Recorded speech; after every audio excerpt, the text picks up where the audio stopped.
Hello, my American history students. This is week 5 of your distance learning. The first video of the week, we are going to continue talking about the Civil War and some of the battles of the Civil War. So we're going to jump right into it with talk of some of the soldiers. So word of the Confederate attack on Fort Sumter in April of 1861 spread quickly in the northern states.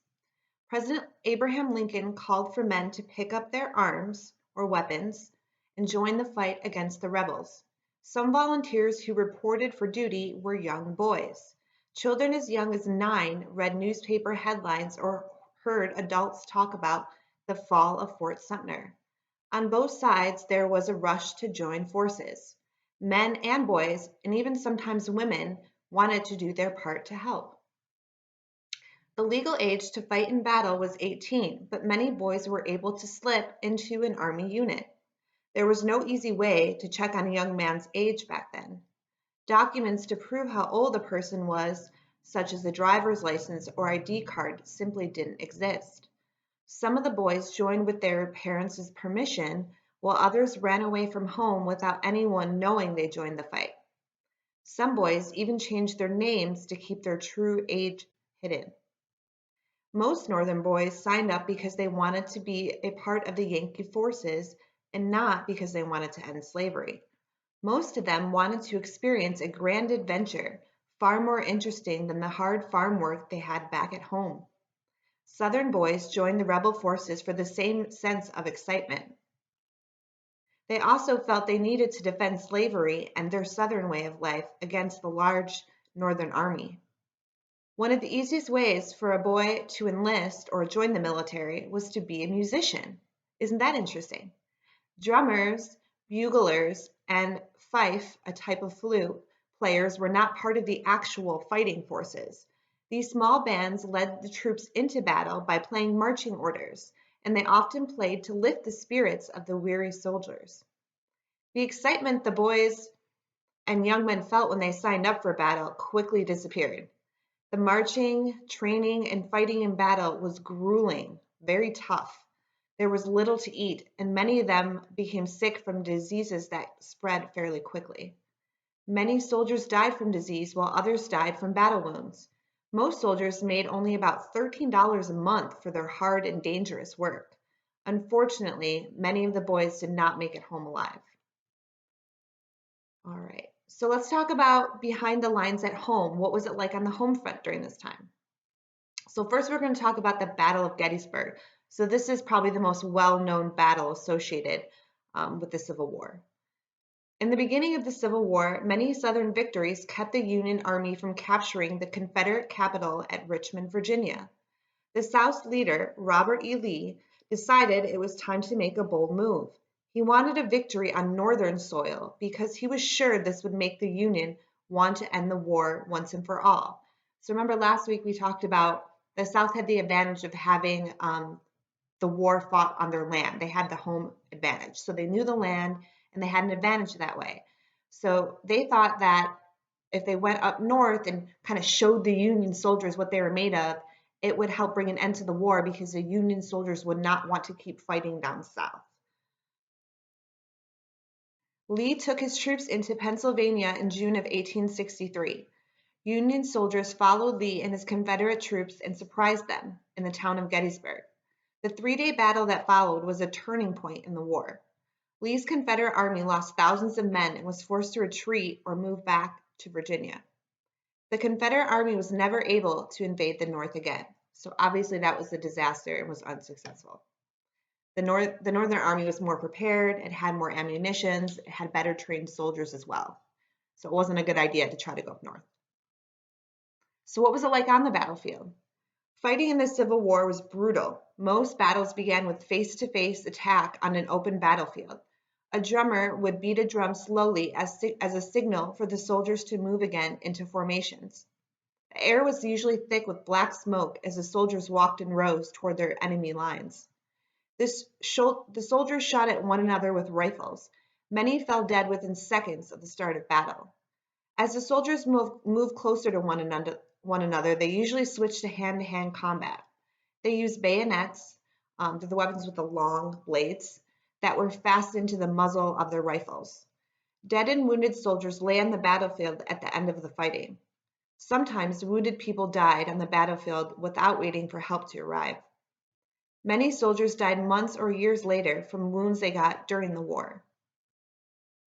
Half of the men serving in the military during the Civil War were farmers and back at home, and most of them could read and write. Letters sent back and forth between soldiers and their families helped keep everyone in good spirits and more informed on what's going on. Northerners wrote about a new income tax passed as part of the Internal Revenue Act of 1862. The government could use money from the tax to pay for the war. It turns out that the federal government spent approximately $2 million each day for war costs, and that was a lot of money back then. The northern economy was still strong, though. Workers continued to mine gold and silver in California, Nevada, and Colorado.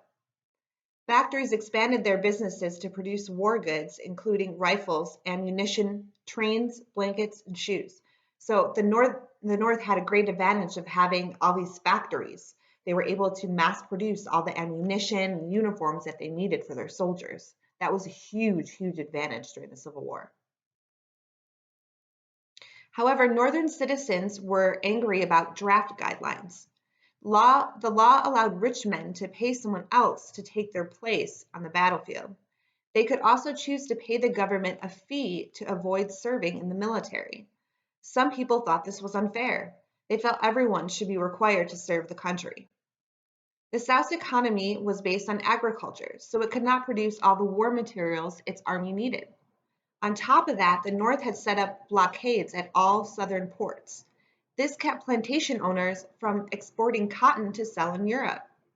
The South did not have the money to pay for a war.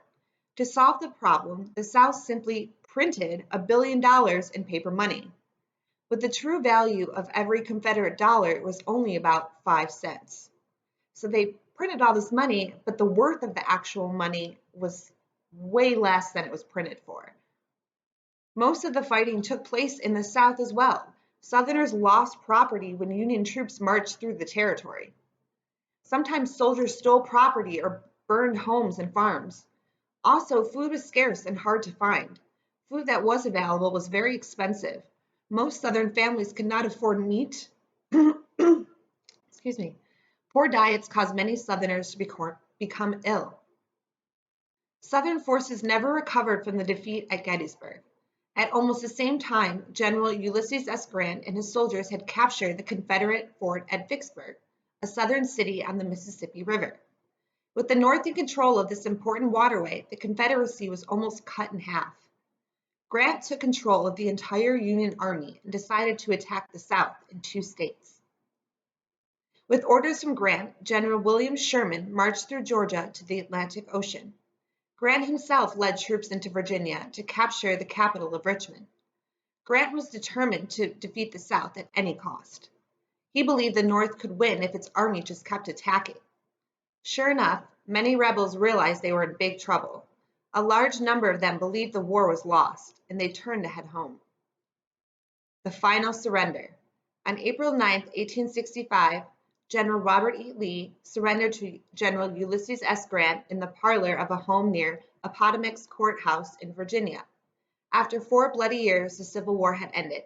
Some describe Grant as a very kind and generous man for the treatment he offered to the defeated Southern soldiers. He allowed Lee's officers to keep their weapons and all soldiers to return home. Grant also allowed soldiers to keep their own horses and to be used at their own homes. In addition, he ordered Union troops to share their food with Southern soldiers who were starving. When Union soldiers began to cheer at the word of a surrender, Grant stopped them and exclaimed, "The war is over. The rebels are our countrymen once again." Later, Grant wrote that at the moment of surrender, he felt sad and depressed at the downfall of a foe or enemy who had fought so long and so valiantly, bravely. So let's talk about some Civil War secret agents. This is really interesting. So, if you think spies are only found in good mystery books or movies, then think again. Believe it or not, spies played an important role for both the North and the South during the Civil War. Both sides knew the other was spying on them, but they also knew it was difficult to stop spies from infiltrating or passing through enemy lines to access secret information. Civil War spies didn't have all the special technologies that spies have today. They relied on good old-fashioned disguises and tricks to learn their secrets. Some of the best Civil War spies were not even soldiers. They were women.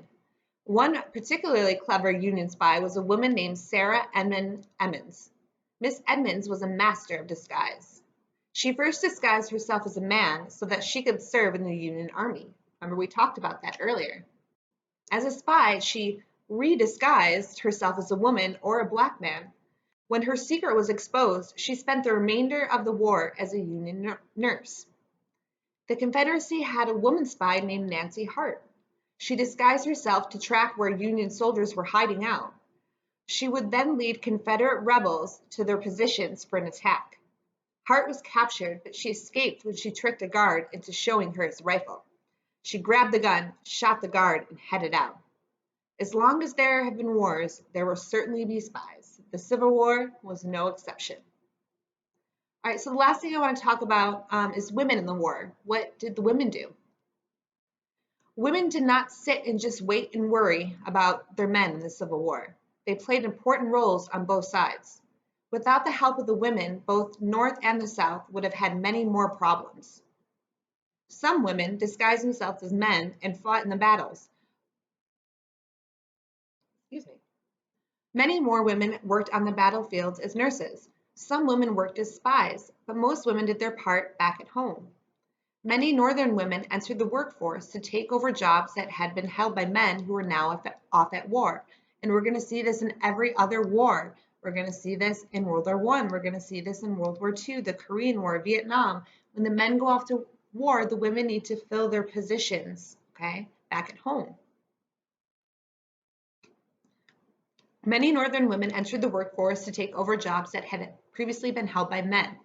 Women worked in weapons factories, on farms, at government offices, and in hospitals. Many of the women worked to earn money to help support the troops. Women earned about $50 million total to help the cause. So that was their contribution in total, $50 million. And that was a lot back then. Remember that we were spending about $2 million a day on the war alone at that point, and that went on for 4 years. So do the math on that. So women contributing $50 million to the war cause was a huge chunk of that money. In addition, Northern Women's Aid Societies provided blankets, clothing, medicine, and other supplies to troops. Many of these women stayed on the job even after the war was over. In the South, the women at home worked about as hard as the men did on battlefields. Women worked long and had to sew uniforms, flags, and blankets from fabric they found or made themselves. Women in the South also worked to produce weapons for troops. Some Southern women lost their lives filing rifle cartridges with gunpowder. They also helped tend to the wounded soldiers who returned home. Perhaps most importantly, Southern women kept farms, plantations, and homes running as best they could, despite the terrible wartime conditions. And we're going to see this especially in the South because most of the war took place in the southern states. So the women who were left, a lot of them would turn their homes into hospitals and take care of the sick and the wounded. So they had more, I would say, more difficulty during the war than the Northern women did. Many have said that the Civil War was a war between brothers, but given the number of women who were affected by the war, people can also say it was a war between sisters, between Northern women and Southern women as well. All right, so your assignment this week is going to be to interpret the data on Civil War casualties, okay? So you're going to have to do a little math this week with some history, okay? So you're going to scroll down to the description of the video, and there's a link. You're going to click on it. You can fill it out, send it back to me in my email, or the easiest way is just to show me your answers in our Zoom meeting. This will be Wednesday at 9:30 then to show me your answers, okay? And remember, if you do the 2 assignments for both videos this week, you're going to be entered to win a $25 gift card as well. So I hope you enjoyed this lecture on the Civil War, and if you do the assignment, come show me your work, get credit for it, and we'll see you next time. Bye, guys.